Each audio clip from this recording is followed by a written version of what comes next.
चलो अच्छा लिखो, अब मैटर लिखो। Ready ready start. माननीय सभापति महोदय, मैं आपका बहुत आभारी हूँ जो आपने मुझे इस बिल पर बोलने के लिए समय दिया है।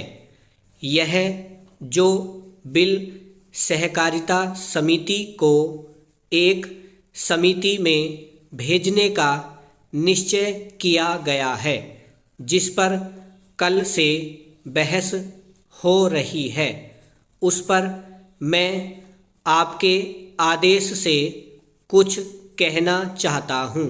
श्रीमान, इस बिल को देखा जाए तो यह समझ में आता है कि यह कोई नया बिल नहीं है, बल्कि जो सन 1912 का कानून है उसी की लाइन पर बनाया गया है और कोई नई बात नहीं रखी गई है। श्रीमान, इसमें सहकारी खेती की बात रखी गई है।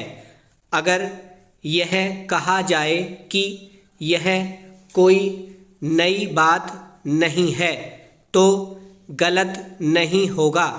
जहाँ तक सहकारी खेती का संबंध है तो उसकी तरफ जनता और विशेषकर किसानों का बिल्कुल कोई झुकाव नहीं है और उनका झुकाव न होने के कारण उन्होंने उसे उस सीमा तक नहीं अपनाया जितनी सरकार को आशा थी। श्रीमान, आपको मालूम है कि नागपुर कांग्रेस में यह प्रस्ताव पास हुआ है कि सहकारी खेती कराई जाए। पूरे देश में इस समय इसका जोर चल रहा है और इसको लाने के लिए न मालूम इसके कितने रूप रखे गए हैं। यह कहा गया है कि इसके अंदर कोई जोर नहीं है।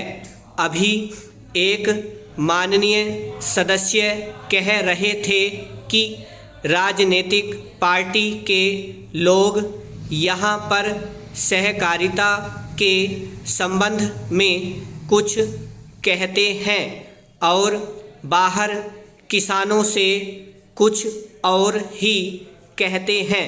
वे किसी से यह भी कहते हैं कि तुम्हारी ज़मीन छिन जाएगी। मैं यह निवेदन करना चाहता हूँ कि यह जो कहा गया है और किसानों के अंदर जो भावना पैदा हुई है वह इस बिल से साफ स्पष्ट होती है कि वह गलत भावना नहीं है।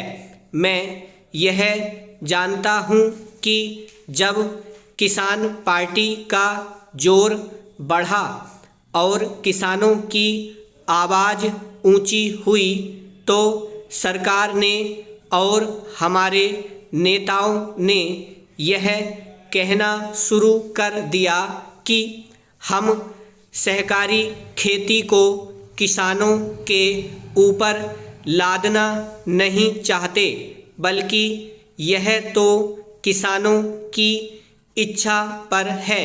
लेकिन इसके साथ ही साथ एक बात मैं पहले भी निवेदन कर चुका हूँ और फिर भी निवेदन करना चाहता हूँ कि नेताओं का अपना विचार होना चाहिए।